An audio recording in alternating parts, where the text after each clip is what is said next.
YCP start అయిపోయిందా? అంటే operation YCP అంటే వాస్తవానికి ఇప్పటికే వైఎస్ఆర్సీపీలో కీలక నేతల్ని అరెస్ట్ చేస్తున్నారు. కీలక నేతలు జైలుకు వెళ్తున్నారు.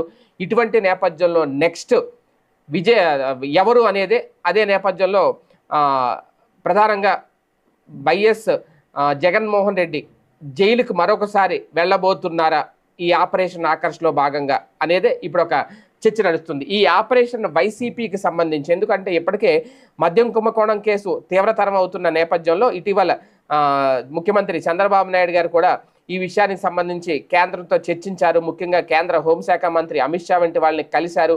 ఆయన కూడా గ్రీన్ సిగ్నల్ ఇచ్చారు అనే చర్చ నడుస్తుంది. చర్చ మాత్రమే సుమీది, వాస్తవం కాదు. అయితే ఇందులో ప్రధానంగానే ఒకవేళ ఆయన జైలుకు వెళ్లాల్సి వస్తే ఏంటి పరిస్థితి అనే దాని మీద ఇప్పుడు అంతర్గతంగా చర్చ అయితే నడుస్తుందట. ఆయన కూడా నాకు జైలు ఏం కొత్త కాదు, వైసీపీకి ఇలాంటి సంక్షోభాలు కొత్త కాదు, పోరాటాలు కొత్త ఏం కాదు,